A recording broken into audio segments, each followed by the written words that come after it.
Boa noite. É minha primeira live, gente. Não espera muita coisa, não, tá? Eles são veteranos nisso, eu não sou. Então, eu vim aqui como professora só porque é o título, mas eu tô aqui como mãe mesmo, tá? Não espera Isso muita aí. coisa, não. É o grito desesperado de uma mãe. Poderia, inclusive, ser o título dessa live, tá? YouTube vai ficar assim, então. YouTube a gente bota um subtema ali, ó. Um grito esperado de mamãe. Vai, João, puxa. Beleza. Vamos lá. Como eu tinha falado, o nosso primeiro subtema aqui, na verdade, é o EAD na educação infantil. A forma de acesso e acessibilidade, literalmente, no não saber. No não saber administrar a forma de como a gente pega esse EAD e aplica para as crianças. Porque no EAD a gente tem o quê?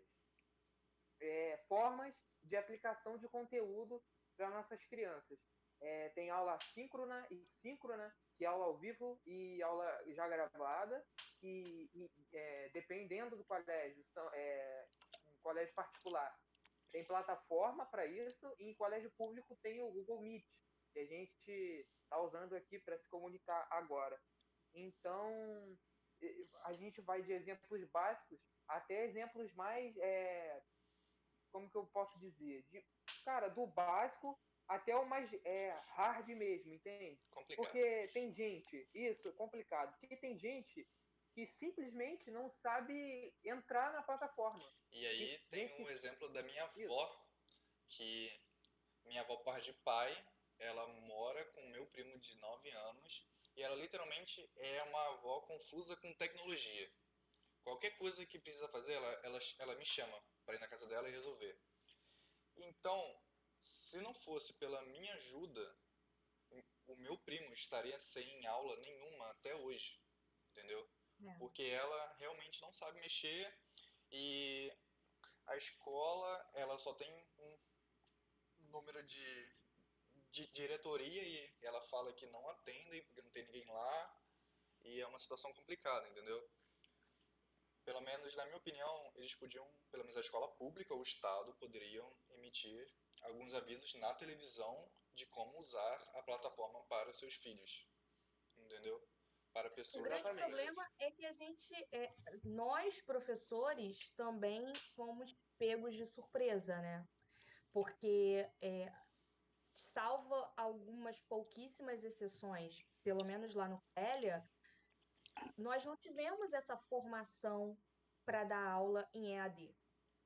Então, a formação em EAD é uma formação muito complexa, é uma formação muito densa, é uma formação que exige muito, ela estimula muito a autonomia e exige muito do aluno. Então, quando a gente passa a educação que é presencial para o formato EAD, e isso a toque de caixa como foi, a gente não pode esperar que seja amplamente aceito, amplamente divulgado, ou que isso tenha um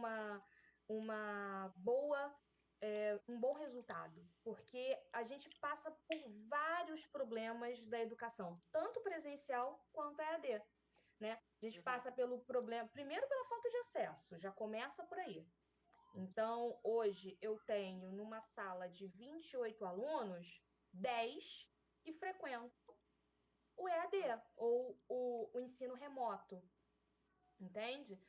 Eu tenho desses 10 alunos que frequentam, que conseguem visualizar as minhas atividades, que conseguem abrir uma atividade ou outra dentro das suas limitações de internet, eu tenho 4 ou 5 que conseguem mandar, devolver essas atividades para mim. Uhum. E isso eu não estou nem considerando os alunos que estão de fato aprendendo o que eu estou passando para eles, que é multiplataforma. Eu gravo vídeo, eu faço live, eu mando material em PowerPoint, eu mando material em Word, e é isso para poder. Esse é o nosso desdobrar para poder chegar nos alunos. Mas a gente sabe que a gente não vai conseguir chegar em todos os alunos, e nos alunos que nós chegamos, não chegamos a contento.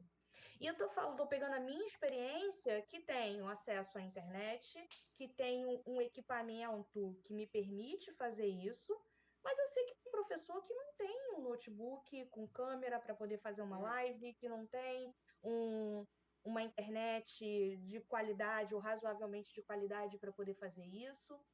E, e a gente não foi consultado, simplesmente aconteceu, né? Assim como aconteceu comigo na escola pública, aconteceu na escola particular também. Tinha os professores, vou pegar agora a escola dos meus filhos, né? Que é uma escola particular, uma escola pequena, mas é uma escola no molde tradicional, é uma escola que é como a gente conhece, né? De educação infantil, que é voltada para o jardim, para alfabetização. Esses professores estavam acostumados com uma didática, com um processo, e do dia para a noite eles tiveram que se adaptar e adaptar o conteúdo deles e o formato do conteúdo deles para uma realidade remota. Então, hum, hoje, os meus filhos ainda fazem atividades na folha, mas é uma coisa muito aquém do que eles tinham. Porque a gente está falando de educação infantil, a gente está falando de contato, a gente está falando de método, de didática. Existe toda uma lógica por trás para poder ensinar as vogais, ensinar as consoantes, ensinar os fonemas, ensinar a grafomotoricidade. Isso a mãe aqui não sabe. Ou melhor, ela sabe na teoria, mas na prática ela não sabe. Entendeu? E hum, eu tô falando de uma mãe professora, não tô nem falando da mãe que é caixa do supermercado que nunca viu isso na vida. Então, os professores hoje, eu vejo o esforço monumental que os professores dos meus filhos fizeram para poder adaptar essa realidade para eles, mas eu sei que, muito provavelmente, eles vão ter que ver isso tudo ano que vem de novo. Entendeu? E essa realidade é uma realidade que acontece Brasil afora.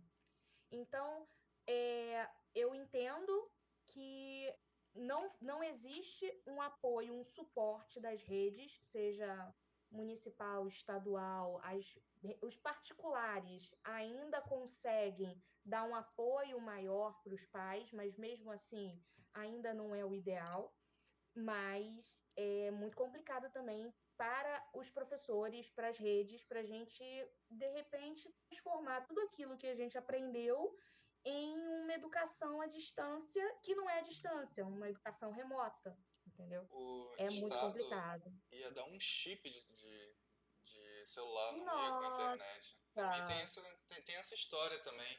Eu não sei o que aconteceu, porque eu nunca mais ouvi falar. Foi um boato que veio e foi embora.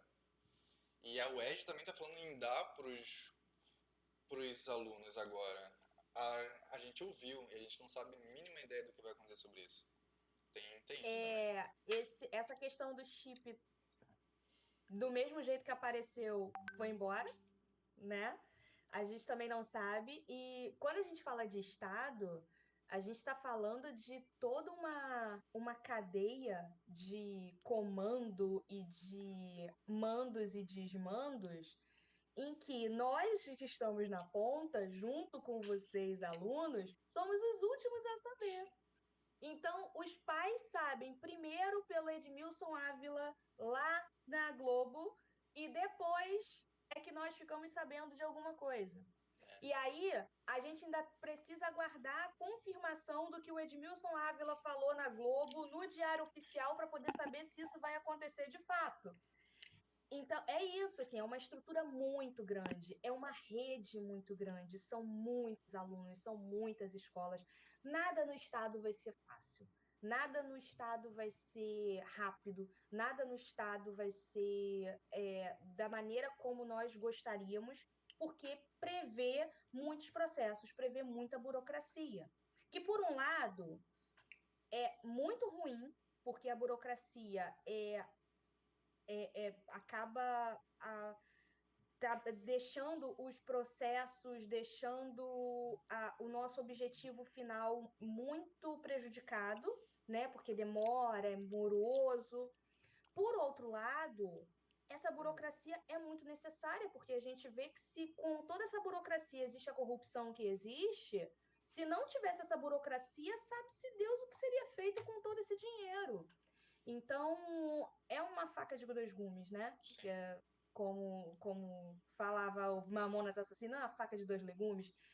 A gente precisa dessa burocracia para poder controlar minimamente, mas essa burocracia acaba deixando o nosso trabalho muito complicado, deixando o nosso trabalho muito difícil. Porque uma coisa que seria fácil entre o professor e o aluno, por exemplo, depende de prazos, depende de ordem, depende de apostilas, então a gente acaba não conseguindo fazer o trabalho que a gente precisava, o que a gente gostaria, né? Samantha, para mim a maior dificuldade para um professor no EAD, ainda mais sendo infantil, é prender a atenção de alguém. E quando se trata de criança, fica para mim 10 vezes pior. Então, eu acho que um professor que consegue prender a atenção de uma criança no EAD é um verdadeiro herói. E eu acho É, que eu não consigo imaginar alguma ferramenta que deixe isso mais fácil ou alguma forma que faça isso. Você consegue imaginar, João? Olha, boa pergunta do Luiz, até porque, tipo, dentro do que a Samantha falou, eu ia fazer uma pergunta que é muito, tipo, uma dúvida de muitas pessoas. De tipo assim, o ensino público realmente tem seus defeitos e tal, mas também o privado, né, existe, traz alguns problemas. Mas nesse tempo de ensino remoto, eu queria fazer uma pergunta é, para o Luiz e também para a Samantha, para depois responder essa pergunta do Luiz, se a instituição privada, se as instituições privadas de ensino levam alguma vantagem sobre a instituição pública. Até porque na disponibilização de, de material, na disponibilização de conteúdo e até de tipo atividades mesmo, tem a questão da não aprovação de muitos órgãos, só ali o diretor e o coordenador, dependendo, óbvio, da escola, mas em escolas comuns, o diretor e o coordenador entram em consenso e passam tais atividades que eu citei. E eu queria. A pergunta é: de tipo, a instituição privada leva alguma vantagem sobre a pública? E, tipo, os alunos vão sofrer algum dano grave com isso? Assim, e depois de vocês responderem ou darem um ponto, eu queria responder a pergunta do Luiz. tá. Falando de educação infantil especificamente, Todo mundo perdeu o ano. Essa é a minha opinião. Todo mundo perdeu. Ninguém eu ganhou, vou todo mundo perdeu. falar, eu vou te falar, educação infantil, eu não acho que tenha perdido o ano, entende? Porque eu entendo a educação infantil como experiências. E as experiências, salvas as devidas proporções, estão sendo proporcionadas. Não da maneira como elas deveriam, ou nós gostaríamos, ou elas a- foram planejadas, mas elas estão sendo proporcionadas. Entende? Eu vou te dar um exemplo. Na escola dos meus filhos não tem plataforma, não tem aula online, não tem live. Como é que chegam, as atividades? As atividades são em folhas, né? E muitas vezes existe a proposta da atividade prática, então tem a descrição para o pai do que é para fazer com a criança, e tem os vídeos que a direção manda, né, para as turmas no caso meu são dois, então eu tenho dois grupos de turmas, né? E aí cada turma recebe as atividades da semana, a direção manda uma vez por semana para gente. E diariamente tem os vídeos que os professores mandam. E aí pode ser um vídeo específico do YouTube, ou então um vídeo da professora explicando. Sabe aquele, não sei se vocês já chegaram a ver aqueles vídeos do Diogo Almeida que ele faz aquelas falhas pedagógicas, mais ou menos naquele nível, assim, a professora explicando em casa e tal, explicando a matéria. O meu filho mais novo tem 3 anos. Quando eu boto o vídeo da professora dele, da tia Manu, para ele ver, ela vai, com toda a didática que lhe é peculiar, ela vai explicando, faz uma pausa, pergunta, como se tivesse ao vivo, e ele responde.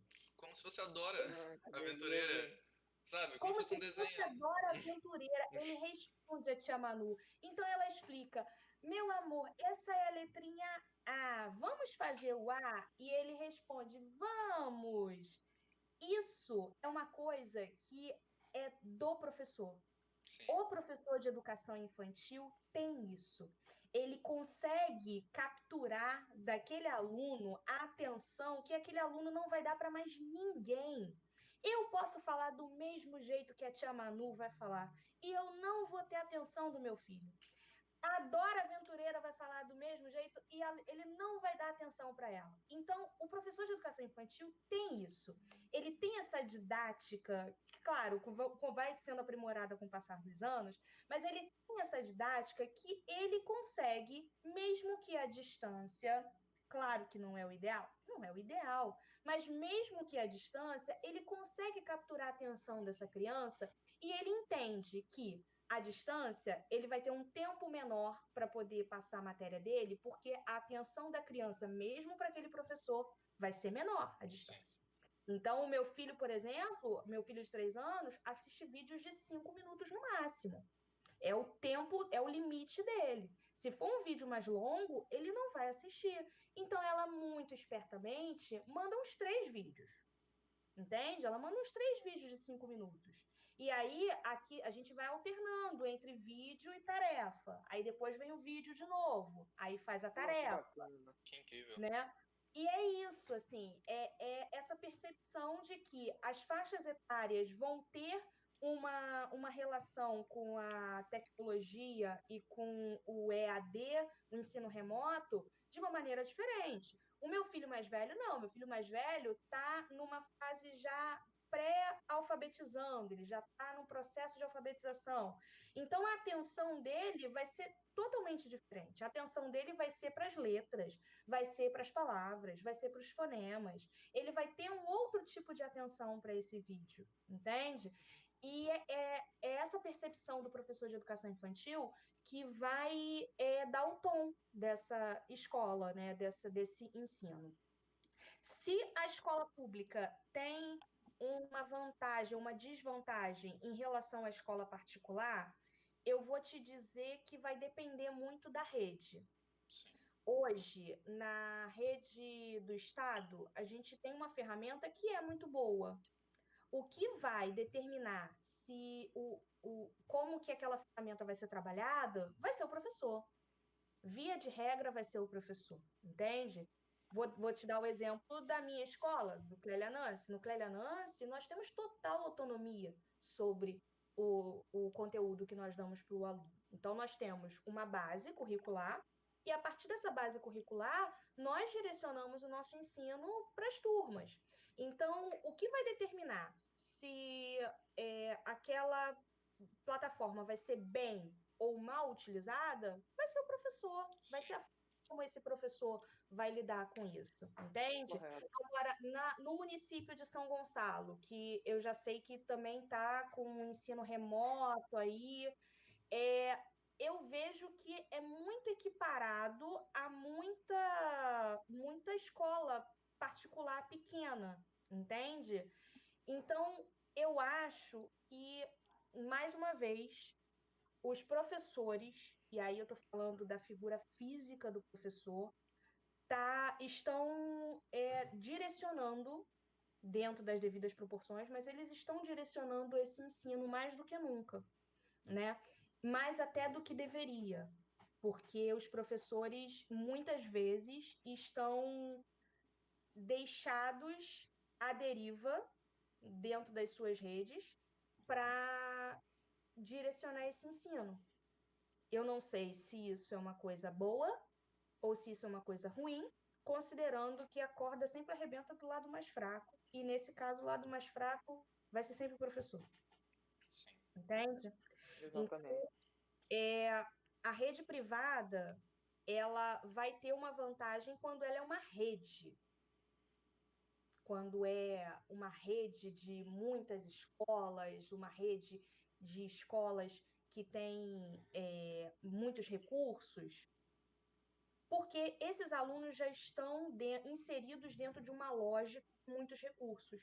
São alunos que já têm acesso à tecnologia quase que o tempo todo, são alunos que têm acesso a vários tipos de conhecimento quase que o tempo todo, então são alunos que vão para a escola, que vão para curso, que têm N possibilidades fora da escola.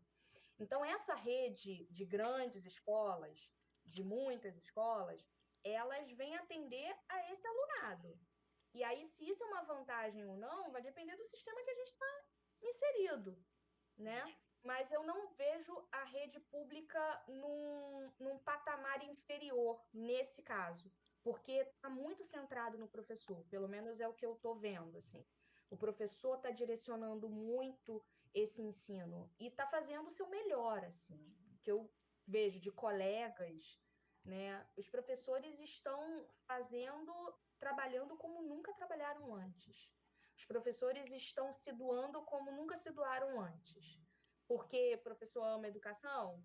Também, mas porque a gente entende que é um momento delicado, é um momento que está todo mundo sendo afetado, tanto a gente quanto os alunos.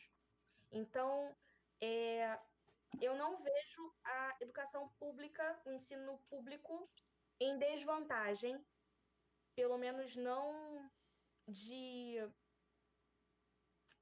contato, de afeto, de cuidado em relação à rede privada. Eu acho que está muito equiparado. O que existem as desvantagens são as desvantagens de acesso. Sim. E aí não Tecnologia e vai tudo. ter tecnologia. Corretamente.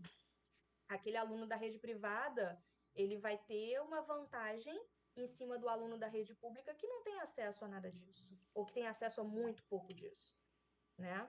Então, essa é a desvantagem. Agora, de qualidade, eu acho que não. Eu acho que não tem perda. Pelo menos eu não enxergo assim, Sim. entende? Eu sinto a mesma coisa.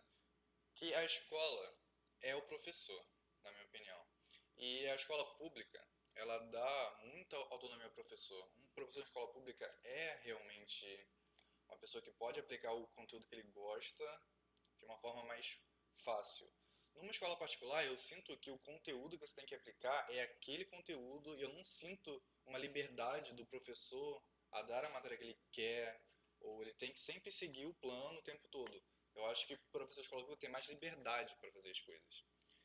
E a desvantagem é realmente a desvantagem tecnológica. Tipo, geralmente em escola particular, você aprende redação e você faz uma redação todo sábado, como é o Elite.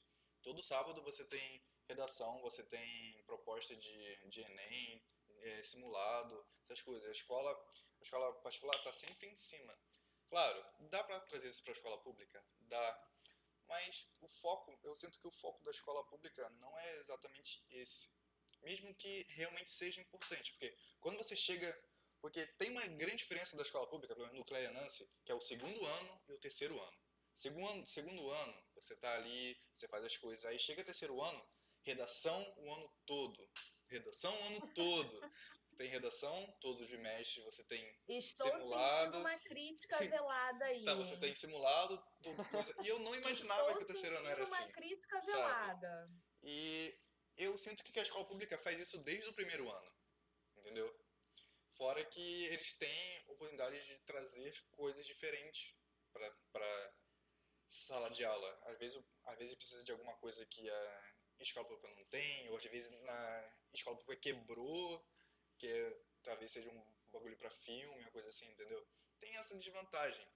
Mas, sinceramente, eu sou mais feliz na escola pública, sabe? Sou mais feliz. Eu não sinto que a escola particular tem tem essa liberdade toda que dá pra você ser realmente um amigão do professor, que nem você é na escola particular, entendeu?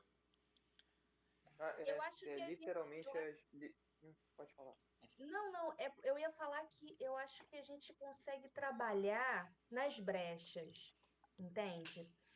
É claro que a gente gostaria muito de ter a estrutura da escola particular, entende? A gente é muito interessante, por exemplo, eu conseguir passar para os meus alunos agora remotamente um trecho de um filme para eles assistirem.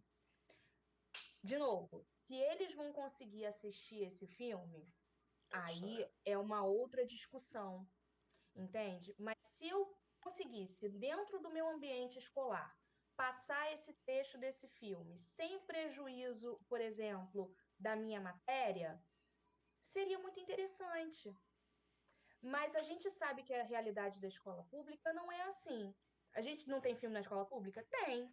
Mas existe todo um agendamento de uma sala que muitas vezes bate com o horário do outro professor, e às vezes a gente também não consegue ter a tecnologia necessária para poder passar esse filme, coisa que raramente acontece na estrutura privada, né? Então, o professor, ele faz o planejamento dele, ele já conta com uma gama de recursos tecnológicos, e ele sabe que se ele, de repente, passar isso como uma atividade para casa, a maior parte dos alunos dele vai ter condições de assistir a esse filme, ou se já não assistiu, né?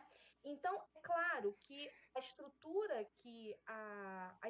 financeira, a estrutura material que a rede privada oferece é muito tentadora, mas não quer dizer que isso vai ser o determinante para uma boa aula ou para uma aula que seja interessante, uma aula que seja suficientemente boa. Então, a gente acaba trabalhando nas brechas. A gente acaba trabalhando dentro da nossa estrutura, dentro da nossa realidade, dentro da realidade do nosso aluno.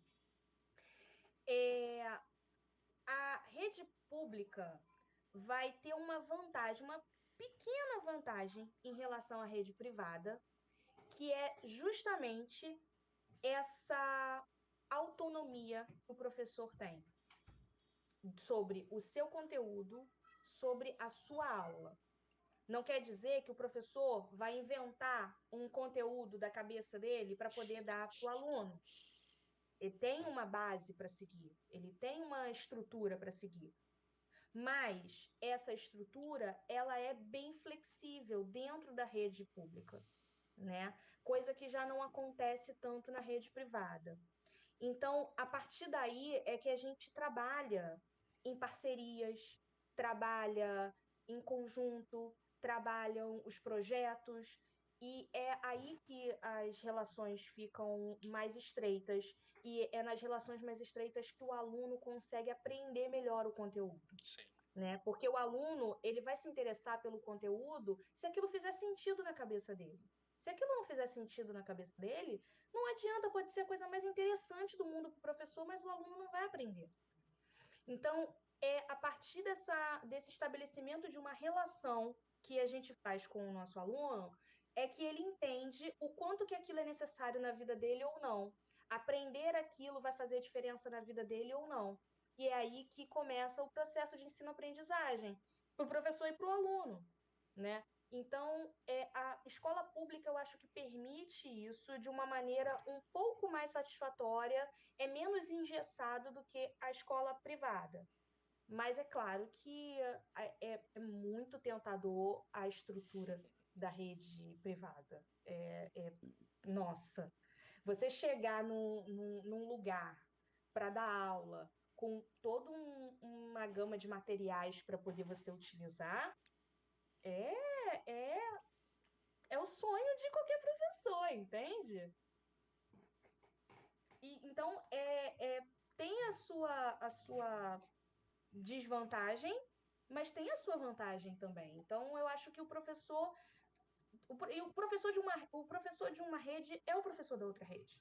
Não quer dizer que são professores diferentes. O professor da rede privada é o professor da rede pública. E ele vai trabalhar de maneiras diferentes de acordo com aquilo que a rede dá para ele. né? Não quer dizer que o professor vai ser melhor na rede privada do que na rede pública. Não, ele só vai trabalhar nas brechas, vai trabalhar onde ele vai trabalhar melhor, onde ele consegue trabalhar melhor, entende? E então, é claro que a gente gostaria muito da estrutura da rede privada, mas na rede pública a gente vai ter as nossas vantagens, A as gente se as vira. nossas A gente sempre relações, consegue se né? virar. Ô, João, isso também Uhum. conta para as redes federais de ensino ou a rede federal está no meio entre as duas? Agora eu te Olha, pergunto. Porque eu exatamente, nunca boa pergunta, pisei Luiz. numa escola federal na minha vida, então eu não sei, não domino esse tema. Boa pergunta, Luiz. A rede federal é conhecida por aquele meio termo entre escola particular e escola pública. Porque, assim mesmo, no nosso meio social, todo mundo diz: eu sou estudante de escola pública. Aí o pessoal fala assim atrás, de uma escola pública federal. Mas no intuito da pergunta que você fez, que foi, pô, ótima, até porque tem muita gente que estuda em escola federal e nunca entra na discussão. Todo mundo esquece que a federal existe. E, cara, é assim, a escola federal tá nos mesmos meios de comunicação para ter esse ensino remoto. Eles estão disponibilizando conteúdos em formas de tipo, o colégio. Porra, me escapa o nome daquele colégio do Barreto. Barreto? Pedro Pedro II, II? o No Barreto? IFRJ, E aí, Isso, a FMJ. ficha. Isso mesmo, ele A mesmo. ficha é outra coisa, tá bom. E esse que é o verde, não é? O FMJ é, não é o É, verde? eu vejo, eu Esse vejo. mesmo. E então, eu conheço uma menina de lá que ela é do, porra, eu acho que é sexto ano, acho que é o sétimo ano. E também tem uma do ensino fundamental, do primeiro segmento, Ensino de médio. primeira a quinta, que ela é do Ah, quinto não. Ah, ano. tá. Não, Ensino do fundamental. ensino, isso, do ensino fundamental um e do ensino fundamental 2. Conheço as duas. Aí eu entrei em uma discussão, né, com elas. Aí, pô, perguntei, dialoguei, tranquilo. Aí elas falaram isso também. Pô, aqui também, o pessoal esquece, mas aqui também é uma escola pública, entende? E nossos materiais também tem o caso de, pô, do professor chegar e pegar aquele material e dar uma aula legal, mas também tem casos de professor que pega aquele conteúdo e não quer nem saber, tipo, é o famoso caso do professor que pega, lê o que está escrito no livro e apresenta como aula, entende? E eles estão caminhando como se fosse não, eles são, mas como uma escola pública normal, entende? Uma escola pública comum, entende? o IFRJ, o Pedro II, essas escolas federais, elas têm uma tradição e têm também uma aura, né, de centros de excelência, que de fato são, mas muito também em função da seleção que é feita para ingressar nesses institutos, né, nessas escolas. Então, é claro, se você tem um local de ensino em que é feita uma seleção prévia, né, em que os alunos mais, não os mais capacitados, mas aqueles que são julgados mais capacitados, vão ingressar para poder aprender, é porque realmente são os alunos que vão render melhor lá dentro, né? E com isso a instituição, a escola faz o seu nome dentro daquela aura de excelência que tem por trás. Na realidade, essas escolas federais são escolas que têm muita tradição, que têm um corpo docente geralmente com dedicação exclusiva, e isso faz muita diferença na escola, porque o professor que dá aula só naquela escola, o professor que só dá aula naquela escola e que não precisa se dividir entre duas ou três escolas, que não precisa se dividir entre escola e outro trabalho, é claro que aquele professor vai ter uma dedicação um pouco maior para aquela escola que ele não consegue fazer onde não é dedicação exclusiva, né? Então, o professor que não é dedicação exclusiva vai ser um professor pior? Não, ele só não consegue se dedicar àquela escola de tal maneira que uma escola que paga dedicação exclusiva consegue, né, prever, porque ele precisa trabalhar em outras coisas ou em outros lugares para poder conseguir a sua renda, complementar a sua renda. Então, quando você tem uma escola que esses institutos federais, a Pedro II, são escolas de dedicação exclusiva, os professores dessas escolas vão ter um comportamento diferente, porque eles vão se comprometer exclusivamente com aquela escola. E isso, no final das contas, faz muita diferença. Sim. Muita diferença. O professor vai pensar para as turmas dele daquele ano, ele vai pensar para o curso dele daquele ano, ele vai pensar para aquela estrutura, para aquela única estrutura. E isso faz muita diferença. Você consegue pensar num trabalho com início, meio e fim, né? É um único trabalho que você faz, é um trabalho coeso, é um trabalho conciso. Então, isso também é muito, isso também ajuda muito, contribui muito com a excelência desses institutos federais, das escolas federais, né? Não somente a seleção que é feita prévia, tem toda uma lógica por trás que transforma esses lugares em escolas de excelência, né? Exatamente. Boa colocação. E desse assunto aí a gente já parte para o tema 2, que é pais versus professores na educação infantil, sobre professores Respeito. valorizados e respeito à educação e aos professores. Fala, Luiz. Então, eu queria perguntar a Samantha, de novo, porque eu não consigo atuar como primeira vez. Eu queria saber a opinião dela de novo sobre se você acha que os professores estão sendo mais respeitados em meio à pandemia por causa das crianças em casa e tudo mais, sobre dividir o seu tempo entre o tempo em ajudar o próprio filho na matéria, se eles sentem que pesa bastante esse papel de ajudar e auxiliar o filho nas matérias. Queria saber se os pais vão começar a pensar nisso, pensar, poxa, o professor do meu filho faz uma coisa muito importante, eu devo respeitá-lo. E aí vem a minha pergunta, você acha que depois disso vai acontecer mais respeito? Não, não.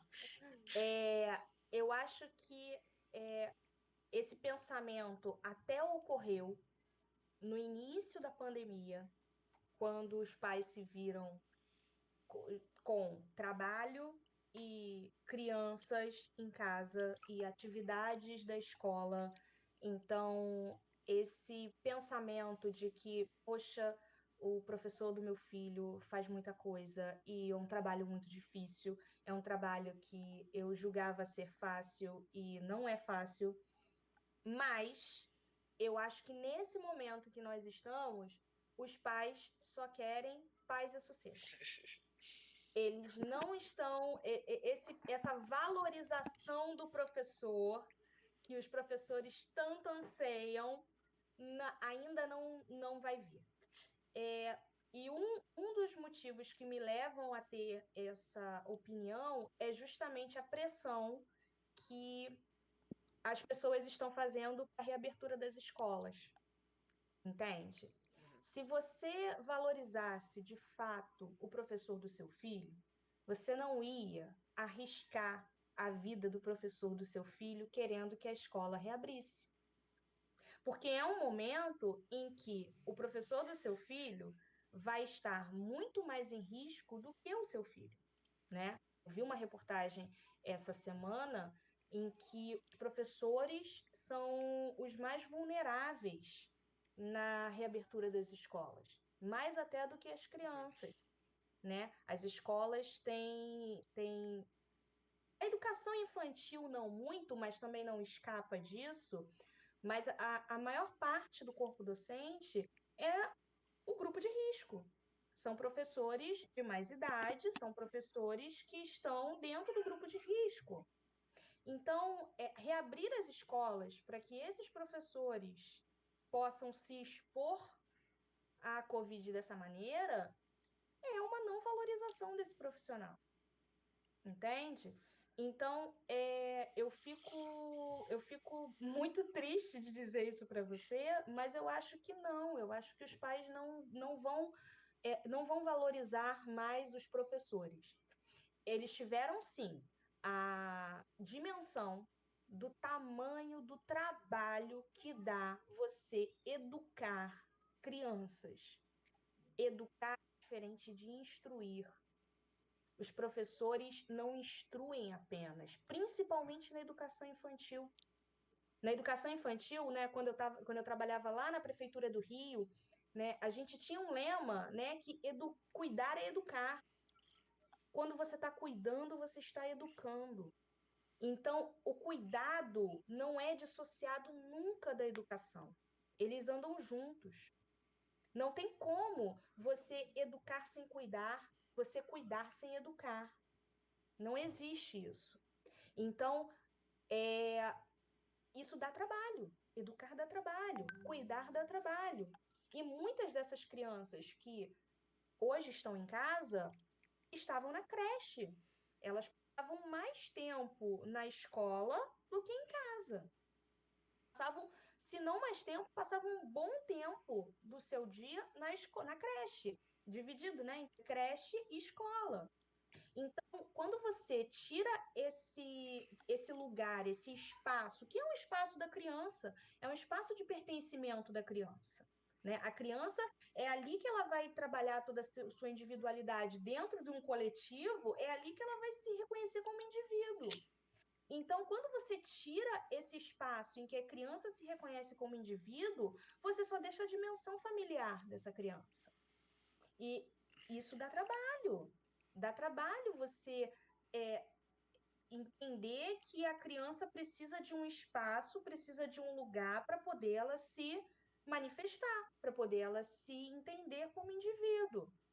Então, eu acho que os pais não tinham se dado conta, ou poucos pais tinham se dado conta, do tamanho do trabalho que é um professor de educação infantil e a diferença que um professor de educação infantil faz na vida do seu filho.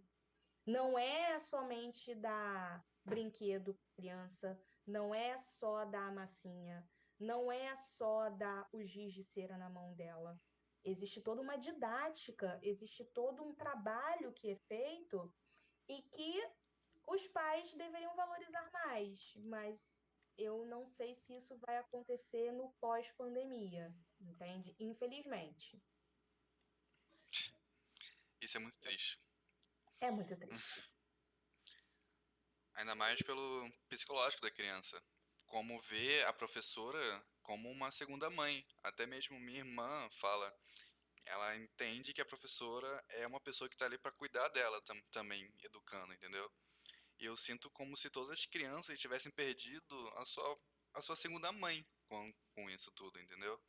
E eu É. vejo que o psicológico delas Olha, ficou muito afetado eu por vou causa te disso. falar que muitas vezes a professora, a figura da professora, da tia da educação infantil, ela tem dentro do imaginário da criança, ela tem um poder maior do que o da mãe.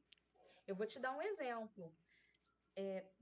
Normalmente, as atividades aqui em casa acontecem de maneira separada, porque junto dá briga. Então, não rola junto, tem que ser separado. E aí, como é que funciona?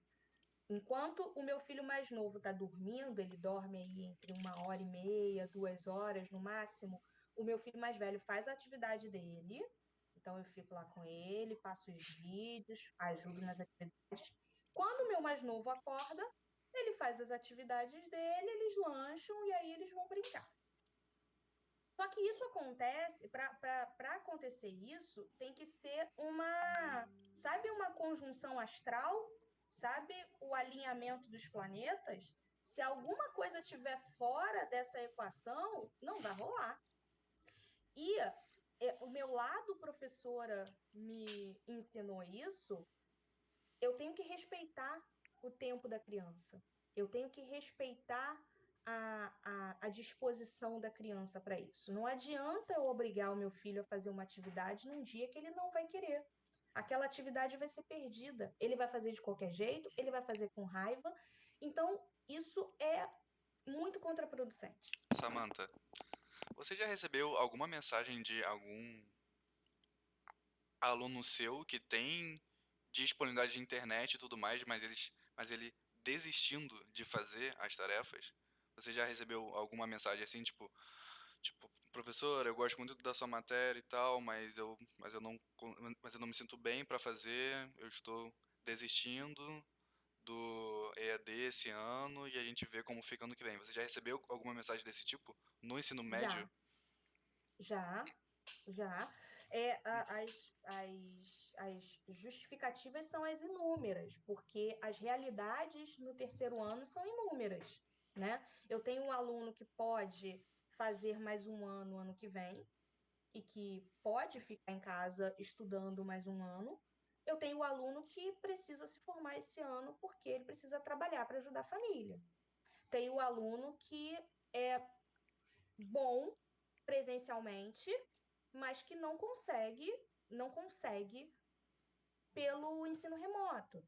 Tem o aluno que não tem acesso, que ele tem acesso pelo celular, no WhatsApp, né? Tem um pacote de dados, mas ele não tem como entrar na plataforma, porque a plataforma consome muitos dados. Então, são muitas realidades, muitas. E a gente vai tentando ajudar, na medida do possível, né? Vai passando os casos que não estão dentro da nossa ingerência para as instâncias superiores e vamos trabalhando dentro disso. Mas, assim, a gente tem que entender que é um momento delicado para todo mundo, para todo mundo. Eu não posso olhar para esse aluno da mesma maneira que eu olharia para ele se estivéssemos no ensino presencial. Então, tem muitos alunos que me procuram que eu fico pensando, caramba, que pena, que lástima, que não vai conseguir. Mas eu tenho que entender essa realidade, entende? Uhum. São, são muitas, são muitos fatores que fazem com que vocês desistam de uma matéria ou de um ano, e a gente tem que tentar entender isso para poder tentar reverter, ou então mostrar para vocês o que a gente considera ser o melhor caminho, né? E isso faz muito parte assim da nossa profissão. Tentar entender o que acontece com o nosso aluno para poder tentar ajudá-lo da melhor maneira possível. E aí você percebe que instruir esse aluno com conteúdos vai ficando lá para trás. A nossa profissão vai muito além do que passar conteúdos para os alunos. A nossa profissão é um contato que o nosso aluno tem com o mundo. Se esse mundo vai ser o mundo acadêmico, se vai ser o mercado de trabalho, se vai ser o destino e o aluno que vai fazer. Mas a nossa profissão é uma ponte entre o aluno e o resto do mundo, ou um mundo que ele não vai ter acesso somente no seu âmbito familiar, entendeu? Então, é assim que eu enxergo a nossa profissão, é assim que eu enxergo a docência, fazer essa ponte. E fazer ponte dá trabalho, né? Fazer ponte precisa alicerçar, precisa construir, não é assim de uma hora para outra. Isso me lembra Isso, um. Opa, desculpa te cortar. e não, isso na Vai educação, lá. trazendo para o nosso tema, isso na educação infantil é a base. Se as pontes são construídas na educação infantil, fica muito mais fácil para esse aluno, quando chega lá na frente, entender a trajetória dele, o que ele vai fazer, o que ele pode fazer. Mas se essas pontes não são construídas na educação infantil, e se a gente entende a educação infantil como alguma coisa pré-fundamental, esse aluno não vai construir essas pontes. E aí o ensino não vai fazer sentido para ele em nenhum momento da trajetória dele. Entendeu? Então, assim, é por isso que a educação infantil é tão importante. E é por isso que eu não me furto de dizer para quem quiser perguntar, para quem pergunta, para quem fala, eu estou tranquila com esse ano, porque eu tenho uma escola dos meninos muito parceira. Então, eles, o tempo todo, quando eu começo começo a me desesperar, eles me acalmam. E aí a diretora, que é a madrinha dos meninos também, ela fala: olha, vai no seu tempo e vai no tempo deles. É assim que funciona, entendeu? A criança, ela tem uma ligação com a escola que é diferente do que a gente gostaria, do que a gente queria, do que a gente imagina. Tem que ser no tempo deles. E às vezes tem que ser no meu tempo também. Às vezes eu não vou conseguir dar conta dessa atividade de um e de outro. Só vou conseguir dar para um. Então, eu tenho uma escola muito parceira. E aí ela fala: se eles tiverem que fazer o mesmo ano que vem, vai ser muito proveitoso para eles. Porque as experiências que a escola está proporcionando para esse ano estão sendo feitas. Não da maneira como nós gostaríamos, mas estão sendo feitas. Então, não está sendo um ano perdido. Está sendo um ano diferente. E é um ano que eles vão dizer que eles passaram pela pandemia. Isso vai fazer parte da história deles, entende? Uhum. Eles passaram pela pandemia, a mãe raspou a cabeça de um. Isso aí é história para contar, cara. É. Oi, Samantha. Quando você disse que o professor é a pessoa que faz a ponte entre a criança e o mundo, eu me lembrei de uma cena que foi um livro didático onde dava uns exemplos de alfabetização e nesses exemplos tinham coisas que não tinham aqui no Brasil, tipo neve, esse tipo de coisa. E eu vi o professor adaptar esse tipo de coisa à nossa realidade. Eu achei muito interessante, porque o aprendizado é realmente trazer esse mundo para dentro da sala de aula. É sempre você. Tudo é aprendizado, na minha opinião. Quando você está, tipo, uma criança está no carro voltando da escola ou indo para a escola, ela vai sempre olhar pela janela e ver o mundo fora. Isso é realmente importante. Ou no ônibus. Então tipo, trazer esses exemplos para o Brasil é muito importante. E começar a trabalhar com coisas que não tem no Brasil, como neve, esse tipo de coisa, eu acho que quebra um pouco Eu vou desse te contato. falar, vou pegar minha experiência aqui. Meus filhos, eles têm um horário controlado de acesso ao celular, né? Então, eu normalmente, por aí, a bateria do celular, como os celulares já estão velhos, dura aí em torno de umas 2 horas, mais ou menos. É o acesso que eles têm à internet controlado dentro dos joguinhos e tal, YouTube Kids. Mas mesmo dentro desse ambiente controlado, eles têm acesso a uma gama de informações gigante. Ontem, o meu filho mais velho virou para mim e falou assim: mamãe, eu quero um suéter. E aí eu olhei para a cara dele e falei bem assim: você quer o quê? Ele, um suéter. Eu falei: onde você ouviu essa palavra? Eu nunca falei suéter dentro dessa casa. Tenho certeza que seu pai também nunca falou suéter. Aí eu: o que é suéter? Aí ele: é uma roupa. E aí é que eu me dei conta de que a escola, os professores, eles precisam se adaptar a essa nova realidade. As crianças têm acesso a muita informação desde muito pequenas, sabe? Então, o meu filho, ele vai ter, com 6 anos, acesso a muito mais informação do que eu tinha quando eu tinha 6 anos, ou que o pai dele tinha quando tinha 6 anos. E as escolas precisam estar preparadas para isso, porque as crianças vão chegar nas escolas com as suas dúvidas, com as suas questões, com os seus sonhos e os seus devaneios. E o professor vai ser, quanto mais preparado para isso o professor estiver, melhor ele vai conduzir a criança para essa realidade. Então, os meus filhos são loucos para ver neve. Eles só vão ver neve se um dia eu tiver dinheiro para levar eles para Gramado. Porque, tirando isso, eles nunca vão ver neve na vida deles. E é isso, é fazer com que eles entendam que no lugar que nós moramos não vai ter neve, porque o clima é outro. e que a neve só acontece em determinados lugares do mundo. E o professor precisa entender isso. A neve é um exemplo que é universal praticamente, né, de toda criança do Brasil, né, toda criança que não mora no sul, mas as questões elas vão vir muito mais cedo, porque as crianças têm acesso à tecnologia e à informação muito mais cedo. Então os professores eles têm que acompanhar, porque se eles não acompanharem, de novo, a criança não vai ver sentido naquilo que ele está explicando. A criança não vai ver sentido naquilo que ele está ensinando, porque o que ela vê de informação no celular é muito mais interessante. Então, o professor precisa estar preparado para poder linkar aquilo que a criança traz com o conteúdo ou a informação que ele tem para passar. Porque é a partir desse link que o professor faz que ele consegue captar a atenção da criança.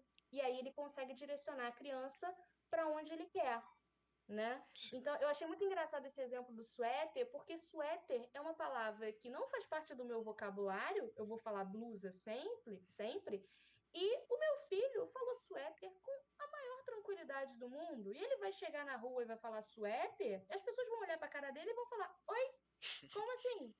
Que suéter, meu amigo? Entende? E é isso, é você explorar que dentro da palavra suéter, você pode ter vários sinônimos para falar a mesma coisa. E é a partir daí que o professor faz o link, entende? Interessante. Realmente a geração é outra. Hum, No, no meu estágio, que foi em 2019, eu vi dois alunos brigando para descobrir qual era o melhor youtuber. Para você ter uma noção do quanto a geração está mudando. E quando os dois estavam brincando de super-herói, um queria ser o Lucas Neto, não queria ser. E o outro queria ser o Thor, e o outro queria ser o Lucas Neto. Pra você ver o quanto a tecnologia está muito, tipo, no meio deles, entendeu? Eu acho isso é. é realmente muito importante essa parte. A gente podia fazer um O podcast Lucas sobre Neto, isso. o Lucas Neto é um fenômeno que não pode ser ignorado pelos professores. Sim, Não pode ser ignorado. Ele alcança lugares que os professores não vão alcançar. Entende? Então, hoje o conteúdo dele é até um pouco melhor do que era há alguns anos. Ainda assim, eu tenho minhas ressalvas, meus receios com ele, mas ele vai alcançar as crianças num lugar que ninguém vai alcançar. Então, não adianta a gente bater de frente. A gente tem é que equilibrar, entende? E aí, o professor que for perspicaz, ele vai pegar essa facilidade que o Lucas Neto tem com as crianças e vai trabalhar isso com as sim, crianças, óbvio, sim, com né? certeza. Então, assim, o que o Rony falou na semana passada, é a questão da gamificação, né? Quando você pega esses elementos da nossa realidade e coloca dentro das suas aulas, isso é muito mais interessante para a criança, porque a criança entende que a aula também pode ser legal, a aula também pode ser bacana, não precisa ser bacana só no computador, só no celular. A aula pode ser legal também. Mas aí é essa ponte que o professor faz precisa estar muito afinada e ele precisa estar muito seguro daquilo que ele está fazendo, entendeu? Sim, por isso que eu imagino que quando mudar geração de professores do ensino infantil, tipo, vir pessoas como a gente, como eu e o João, que já tá mais antenado, a gente vai conseguir construir uma ponte melhor com o aluno, não desmerecendo os professores anteriores. A gente vai conseguir ter mais oportunidades de fazer alguma coisa envolvendo a internet, envolvendo esse público. Essa Não, é o parte caminho da educação. é o É o caminho. caminho. É o caminho da educação. Não adianta a gente bater de frente, remar contra a maré. Não adianta a gente querer que a aula seja tradicional. A aula boa é a aula tradicional. Não é assim. Não é assim. A gente sabe que a gente tem uma geração aí, a geração dos meus filhos, é uma geração que não vai conseguir ter aula comigo, por exemplo. Entende? Se eu, quando os meus filhos estiverem em idade de ter aula comigo, né, as crianças da idade deles tiverem aula em idade de ter aula comigo, se a minha didática, a minha percepção de mundo não tiver mudado, se a forma como eu dou a minha matéria, o meu conteúdo não tiver mudado, eu não vou conseguir atingir essa geração. E não é porque eu sou uma péssima professora, é porque muda. Sim. É porque a educação, ela tem que mudar. A educação tem que acompanhar a evolução tecnológica, a evolução das pessoas, a evolução da sociedade. Porque se a educação não acompanhar a evolução e ela ficar estagnada, ela vai perder o seu propósito. Então, eu tenho que entender que a minha aula tem que mudar para poder eu conseguir atingir o máximo de alunos que eu conseguir dessa nova geração. E é como como eu enxergo que os professores vão ter que trabalhar a partir daqui. Então, essa nossa realidade que foi imposta pela pandemia é uma realidade que não vai ser completamente descartada a partir daqui. Eu tenho essa noção muito clara de que esse formato de aula online não é o ideal, porque nada vai substituir o professor dentro de sala. Não adianta me convencerem de que é a mesma aula, porque não é a mesma aula, mas mesmo a aula do professor dentro de sala tem que passar por uma reformulação para poder atingir o maior número de pessoas, porque essa nova geração, a geração de vocês, a geração que está no Fundamental 1 agora, a geração dos meus filhos, é uma geração que não vai se furtar a ficar 4 horas sentado ou de ouvinte e vendo o professor escrevendo quadro. Isso não é mais uma realidade possível dentro da nossa educação. Então, o professor ele precisa se adaptar, sim. E eu acho que as novas gerações de professores vão ter uma facilidade maior para entender esse processo. Claro que os professores old school vão ter uma resistência quanto a isso. Eles vão ter uma resistência de adaptar os seus processos, que afinal de contas sempre deram certo. Está aí formando novos professores. Mas a gente tem que entender que tudo evolui. E se evolui, a educação primordialmente tem que evoluir também. Porque senão a gente não vai ter a educação que a gente espera, que é uma educação de qualidade. E uma educação de qualidade tem que chegar no seu aluno. Entendeu? Aqui Eu só ia falar que a tecnologia está evoluindo muito rápido. Antes, o primeiro iPhone demorou para trocar pro iPhone 2 3 anos. E agora a gente troca de iPhone a cada 1 ano. E se seguir essa Pelo amor rota. de Deus, porque 1 ano é o tempo que eu levo para pagar um telefone. Então, Tem que ser um pouco mais. se seguir essa rota, vai virar 6 meses. 6 em 6 meses. 6 meses eu não tenho dinheiro para pagar um telefone, gente. Então, Não a evolução tenho. está indo muito rápido e cada vez mais rápido ainda. E é muito importante o professor saber que o mundo está mudando e que ele precisa realmente refinar as suas técnicas. Você ia falar o que, João? Exatamente. Eu ia falar que esse era um bom ponto para a gente entrar no outro tema. E o argumento de vocês estão concretos e completos. Então, a gente ia puxar para o quarto tema agora, que seria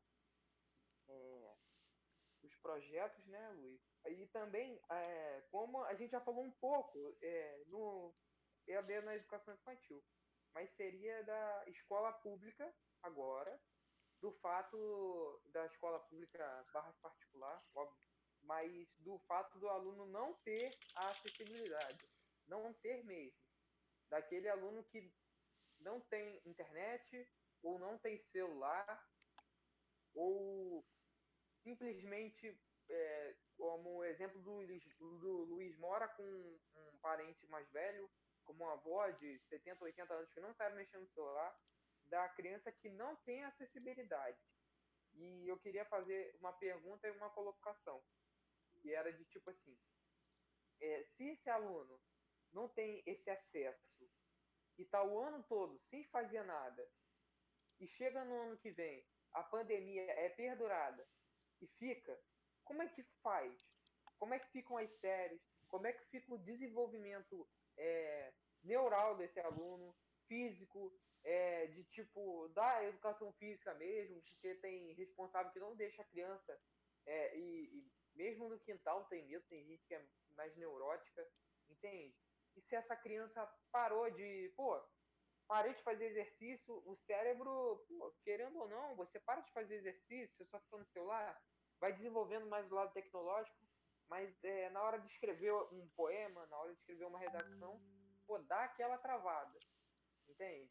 Eu queria saber como é que fica o desenvolvimento desse aluno, para daqui a pouco a gente passar para um tema mais importante ainda, que são projetos desse tema que eu acabei de perguntar.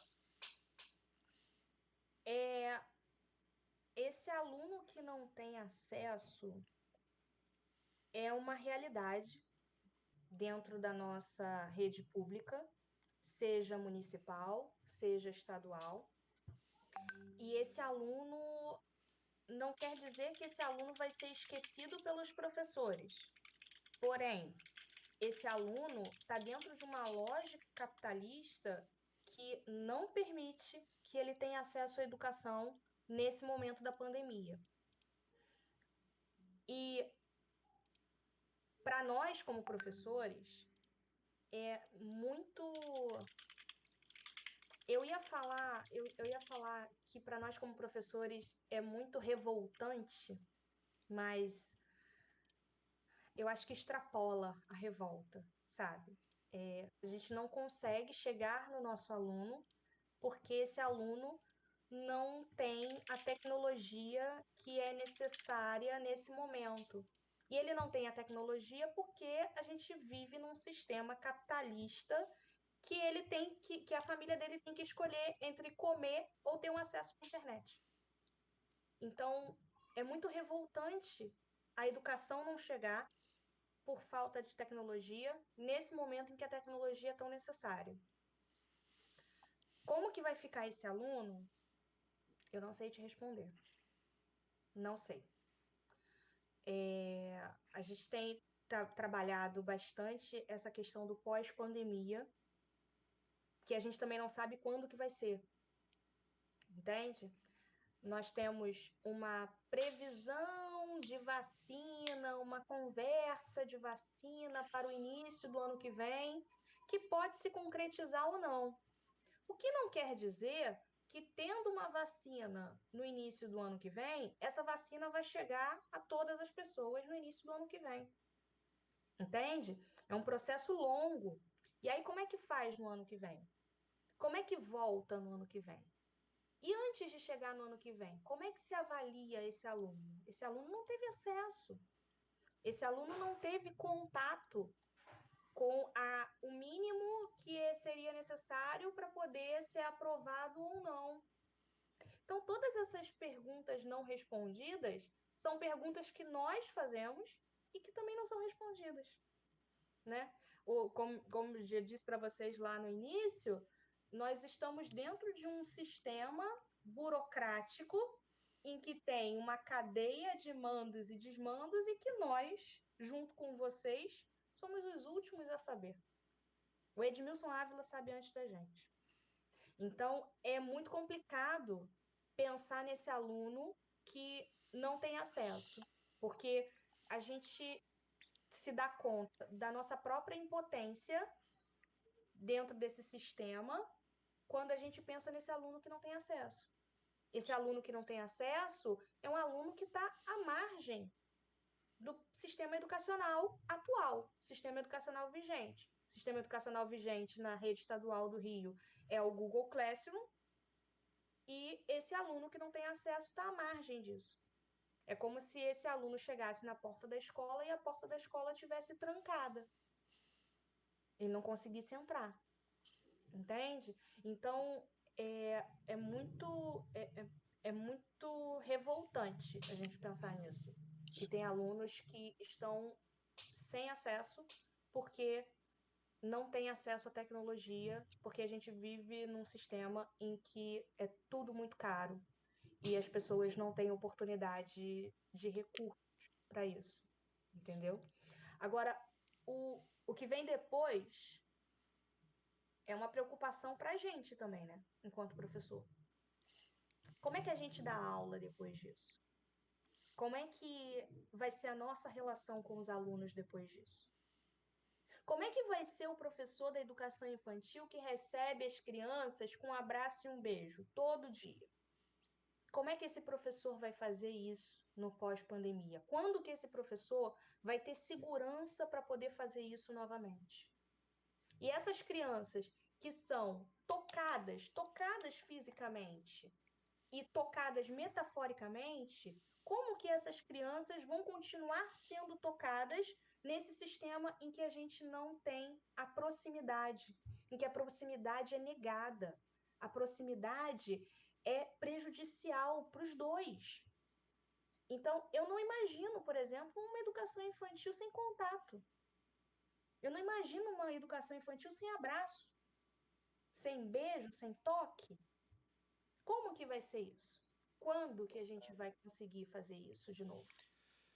Entende? São perguntas que a gente não tem resposta ainda. A gente sabe que a gente conseguiria fazer isso se todo mundo fizesse quarentena. Como todo mundo não está fazendo quarentena, e muita gente não pode, Complicado. de fato, a gente não sabe quando que isso vai voltar a ser possível. Entende? E aí a gente tem que pensar em alternativas para esse novo normal. Mas o que que é o novo normal? A gente vai ter que repensar essa lógica da educação infantil? A lógica da educação infantil com carteiras separadas? Como? Como que a gente faz isso? A criança ela não muda a chavinha dela como a gente. Se para a gente já é complicado, teve uma foto que me chamou muita atenção, que foi, acho que no Vietnã, ou na Coreia, as pessoas colocando, umas pessoas botando vidros nas mesas, nas carteiras, né? Uhum. E aí tinham as piadas, né? Ah, isso na minha escola dura uma semana, isso na minha escola dura um dia, não sei o que lá.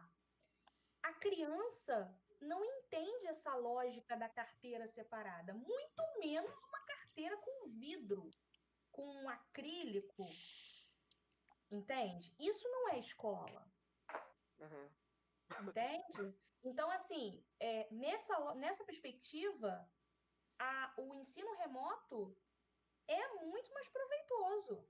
Porque no ensino remoto, mesmo que o conteúdo não seja privilegiado, as relações possíveis vão continuar acontecendo. Só que, de novo, essas relações possíveis só vão continuar acontecendo para as crianças que têm condições materiais, financeiras. As crianças que não têm essas condições vão continuar à margem da educação. Entende?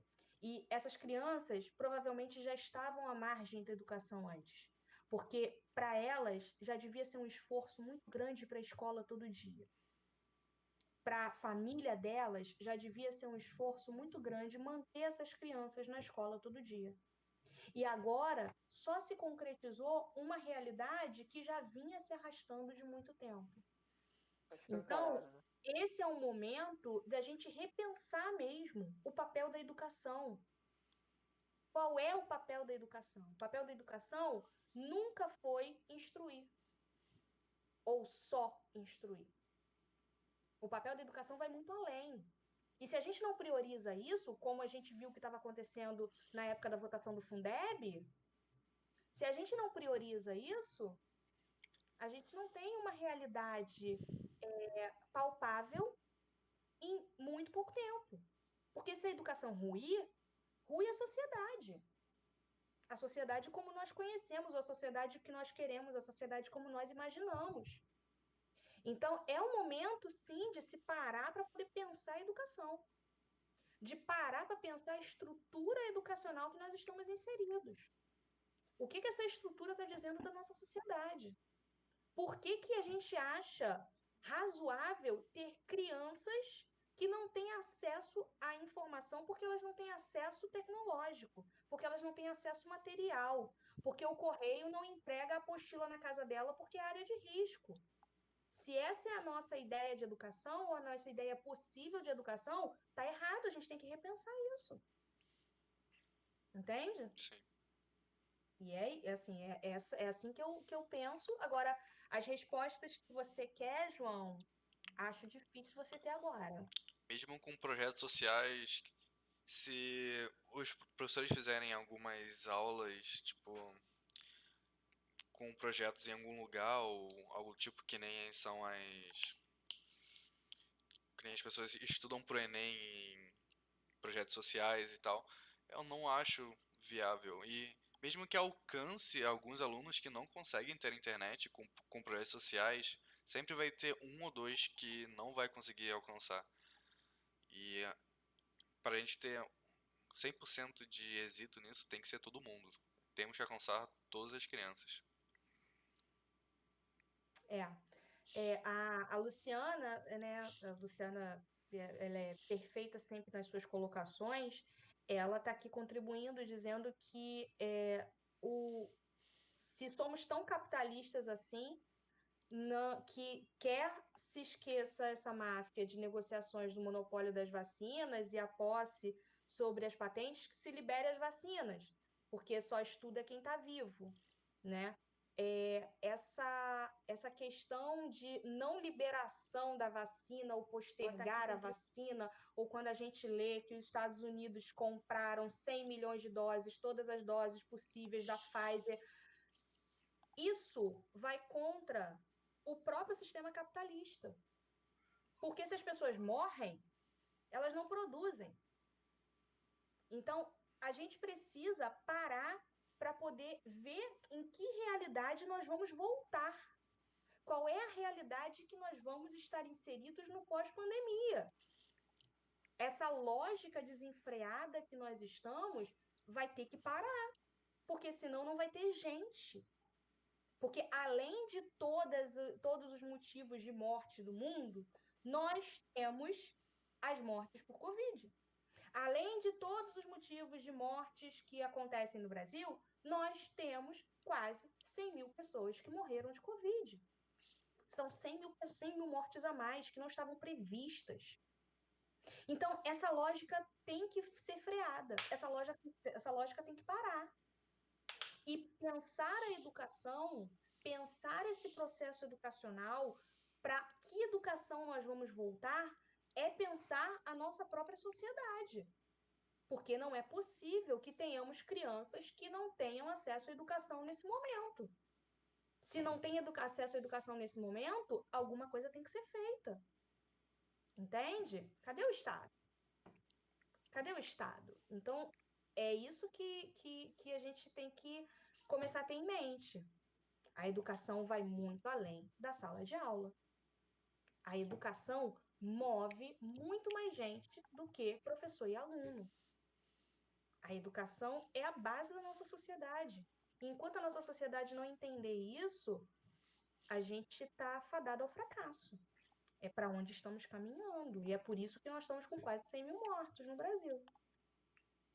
Entende? Sim. Então, assim, o que a Luciana falou, eu só ratifico. É isso, a gente tem que repensar essa lógica que nós estamos inseridos. Essa é uma das funções que vocês vão ter quando vocês saírem da universidade. Ajudar as pessoas a repensar essa lógica em que eles estão inseridos. Mas, professora, eu vou dar aula para criança pequena. Sim, mas é ali, na criança pequena, que a gente ensina sustentabilidade, que a gente ensina coisas básicas, o respeito ao próximo. É ali, é na base que a gente ajuda a não formar um adulto babaca. Entende? Sim. Então, essa responsabilidade que vocês vão carregar é repensar essa lógica que nós temos, trabalhar com essa lógica que nós temos, ou contra essa lógica que nós temos, dentro de sala de aula com seus alunos. Certo. Tem mais algum tema, João? Ou podemos finalizar por aqui? João, eu não tô conseguindo ouvir seu áudio. Eu também não. Não tô conseguindo ouvir seu áudio. Me Foi? escutam? Sim. Foi. Opa. A ideia para. Perdão. Vamos lá. O último tema seria a nossa ideia, a ideia que a gente teve, eu e o Luiz, sobre o projeto EAD, que a gente foi cabeça Luiz, mas, tipo, cara, ir na escola ou entrar em contato na escola com e-mail e oferecer ajuda a professores e diretores para lidar um pouco melhor com o EAD, entendeu? Ajudar um Professores pouco que realmente os não alunos. entendem de tecnologia. Era um projeto que eu estava vendo com o João sobre tentar comunicar escolas como a do meu primo que não está tendo aula mesmo, ten- porque por vários motivos, por vários N motivos que os professores não estão tendo na escola pública, tentar entrar em contato com a escola para ver se a gente consegue encontrar um meio termo para tentar ajudar essas pessoas, entendeu? Mesmo Sei, que for com equipamento, com ajuda. Era um projeto que eu e o João a gente estava pensando, entendeu? entendi. Quando a gente fala de EAD, a gente está falando de uma lógica educacional. O EAD, o ensino à distância, ele tem uma lógica própria, né? Como eu falei para vocês, ele estimula e ele depende da autonomia do aluno. Então, o aluno vai conduzir o seu processo de ensino-aprendizagem de acordo com a sua realidade e a partir das ferramentas que a instituição vai disponibilizar para ele. Essa é a lógica do EAD.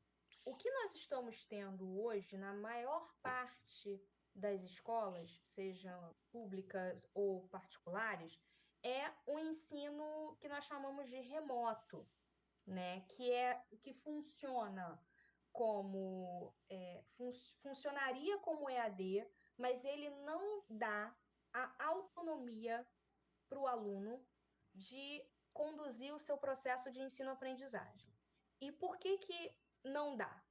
Por vários motivos. Primeiro, porque nós entendemos que os alunos que estão nesse ensino atual, obrigatório e imposto, foi justamente imposto.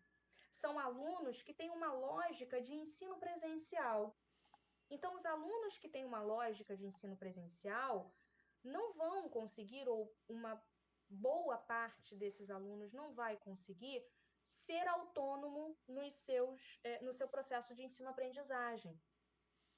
Esse aluno precisa ser conduzido, que ele já era conduzido antes, entende? E abruptamente, esse aluno foi inserido dentro de uma lógica de ensino remoto e muitos deles não têm ou as ferramentas necessárias ou a disponibilidade necessária para exercer a sua autonomia no processo de ensino-aprendizagem. Muitos deles não têm lugares para estudar. Entende? O estudo acontece junto com o carro do gás passando, junto com o cachorro latindo, junto com a avó gritando, junto com o irmão que não está na escola, que está berrando. Esse é o ambiente educacional que esse aluno está inserido. Então, a gente não pode considerar isso como um ensino à distância. Do outro lado, nós temos os professores que, de novo, old school, foram preparados para o ensino presencial.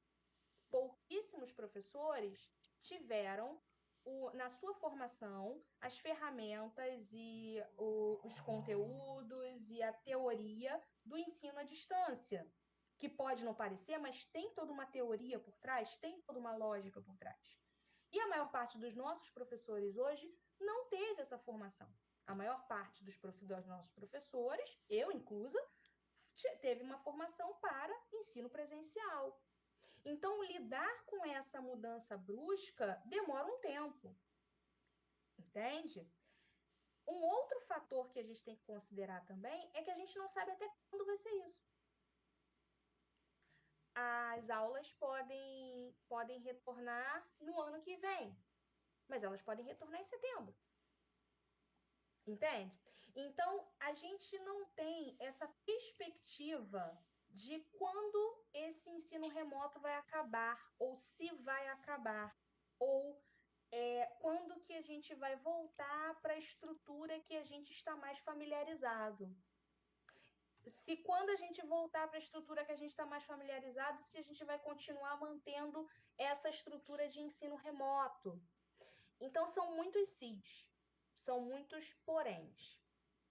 Eu acho que esse projeto tem tudo para dar certo, mas ele tem que atender a um público específico.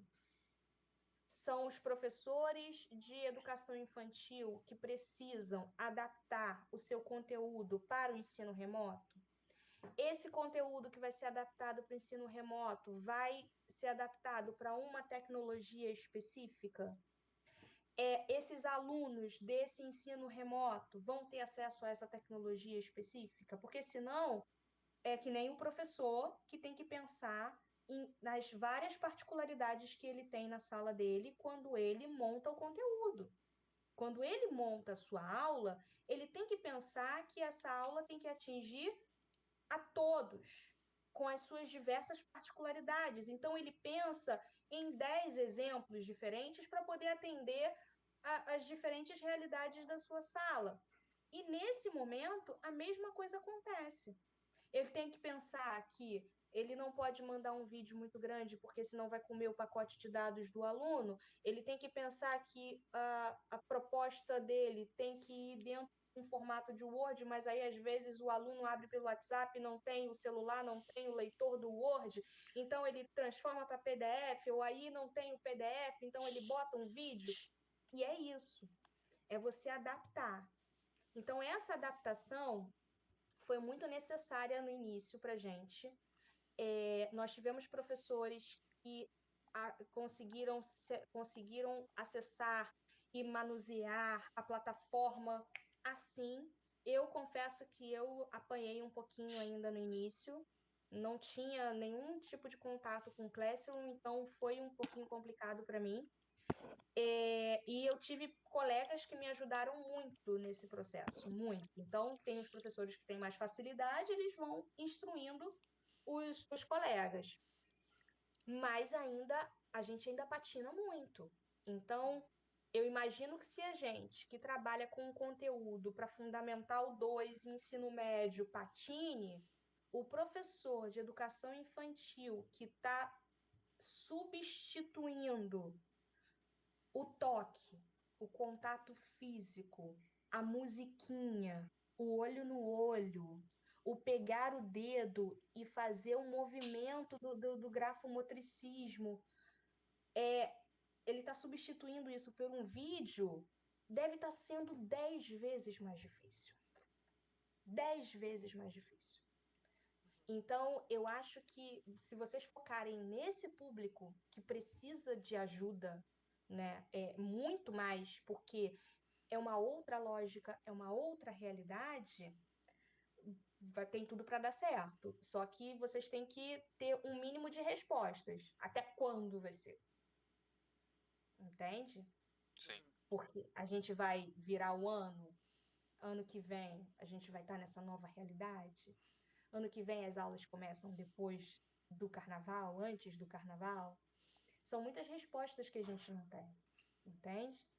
Mas é muito interessante o projeto de vocês. Acho que é um projeto que vai render muitos frutos se vocês conseguirem encaminhar ele, né? Se vocês dividirem esse projeto, se vocês focarem, encaminharem ele para um público específico, tem tudo para dar certo. Acho que é muito bacana. E a nossa educação sempre precisa, né? Sempre precisa de ajuda, sempre precisa desse olhar mais perspicaz, desse olhar mais atento para as novas tecnologias, para novas realidades. Eu acho que isso só agrega. Então, eu acho que tem tudo para dar certo. Obrigado, professora. Show.